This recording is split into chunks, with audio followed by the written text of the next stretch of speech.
ছিলাম আমরা আছি, আমরা তো থাকবো, মুছে যাব না। আমরা ছিলাম আমরা আছি, আমরা তো থাকবো, মুছে যাব না। আমরা ছিলাম আমরা আছি, আমরা তো থাকবো, মুছে যাব না। যতদিন রবে ওই নদী বহমান, রবে ততদিন বেঁচে মোদের এই কাফেলা, এই কাফেলা, এই কাফেলা। আমরা ছিলাম আমরা আছি, আমরা তো থাকবো, মুছে যাব না।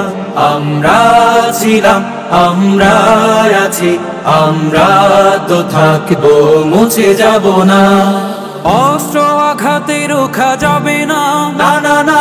ভয় ভীতি সন্ত্রাস মানি না, না না না। সত্যের পথে মোরা দুর্জয়, মোরা নির্ভীক, নির্ভীক। অস্ত্র আঘাতে রোখা যাবে না, যাবে না। ভয় ভীতি সন্ত্রাস মানি না, মানি না।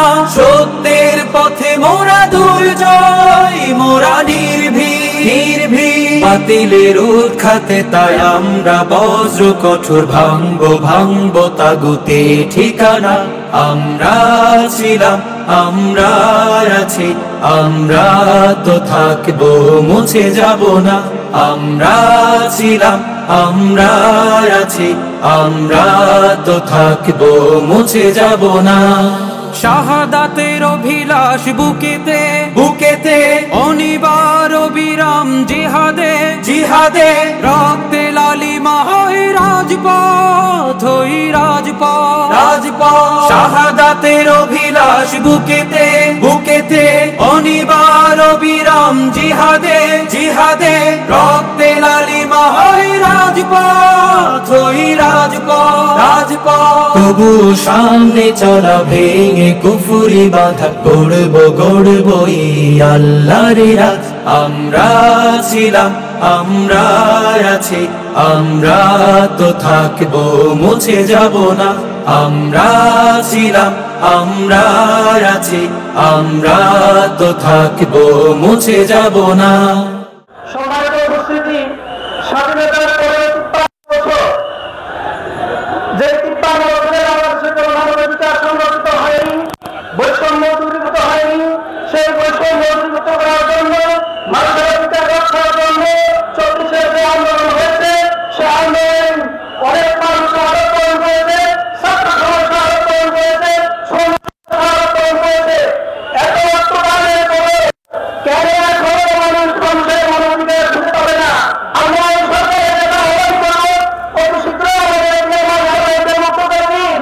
সম্মানিত নেতৃবৃন্দ, উপস্থিত জনতা, আপনারা লক্ষ্য করেছেন 2008 সালে খুনি হাসিনা একটি পাতানো নির্বাচনের মাধ্যমে ক্ষমতায় আসার পরে এদেশ থেকে ইসলাম এবং মুসলিম জাতিসত্তাকে নিশ্চিহ্ন করার জন্য তথাকথিত ক্যাঙ্গারু কোড গঠন করেছিল, যার নাম দিয়েছিল মানবতা বিরোধী অপরাধের বিচারের ট্রাইব্যুনাল। আমরা এই ট্রাইব্যুনালকে ঘৃণা করে প্রত্যাখ্যান করছি। সাজানো ট্রাইব্যুনালে সাজানো সাক্ষীরা সাক্ষ্য দিয়েছে, মিথ্যা এজাহার এবং একটি সাজানো ট্রাইব্যুনালে সাজা দেওয়া হয়েছে। আমরা এই তদন্তকারী কর্মকর্তা, সাক্ষ্যদাতা এবং যারা মিথ্যা রায় দিয়েছেন তাদের বিচার দাবি করছি। অবিলম্বে মাজারকে মুক্তি দিতে হবে, নচেত বাংলাদেশে যে অগ্নি উজ্জীবন হবে তাতে কোনো কারণে। সংগ্রামী ভাইরা, তারা হত্যা করে দেশকে একটা অস্থিতিশীল তৈরি করে বাংলাদেশ থেকে পালিয়েছে। আর আমাদের নিরপরাধ নেতা এটিএম আজহারুল ইসলাম ভাইকে অন্যায়ভাবে বিচারিক হত্যার মাধ্যমে হত্যা করার চেষ্টা করা হয়েছিল। এই অন্তর্বর্তীকালীন সরকারের কাছে আমরা মুক্তি দাবি করেছি। আমাদের আজহার ভাই মৃত্যুদণ্ডাদেশ মাথায় নিয়ে বছরের পর বছর জেলখানায় অবস্থান করছেন। প্রিয় ভাইরা, আমরা আশা করছিলাম যে পথ পরিবর্তনের পর আজহার ভাইকে এই অন্তর্বর্তী সরকার মুক্তি দেবে, কিন্তু আমাদের লজ্জাস্কর ভাবে আজকে বলতে হচ্ছে এই সরকার সামনে প্রতিষ্ঠা করতে পারে নাই, বৈষম্য এখনো দূর করতে পারে নাই। আমরা এই সরকারের কাছে এই অবস্থা তীব্র নিন্দা জানাই। তারা গুম করেছে, তারা খুন করেছে, এমনকি বিনা বিচারে অন্যায়ভাবে আমাদের জামাত ইসলামের সাবেক আমির জনাব মাওলানা মতিউর রহমান নিজামীকে ফাঁসির কাস্টে ঝুলিয়েছে। তারা ফাঁসি দিয়েছে জামাত ইসলামী বাংলাদেশের সাবেক সেক্রেটারি জেনারেল জনাব আলী হাসান মোহাম্মদ মুজাহিদকে। তারা ফাঁসি দিয়েছে বাংলাদেশের অর্থনীতির উপকার জনাব মীর কাসেম আলীকে। তারা ফাঁসি দিয়েছে জনাব মোহাম্মদ কামরুজ্জামানকে। তারা ফাঁসি দিয়েছে আব্দুল কাদের মোল্লাকে। আজহারুল ইসলামকে ফাঁসি দেওয়ার জন্য তারা প্রস্তুতি নিয়ে শেষ করেছিল। আল্লাহ তাআলার অসংখ্য মেহেরবানি যে তারা সে তাকে ফাঁসি দিয়ে পালাতে পারেনি। ফাঁসি দেওয়ার আগেই তাদেরকে পালাতে হয়েছে।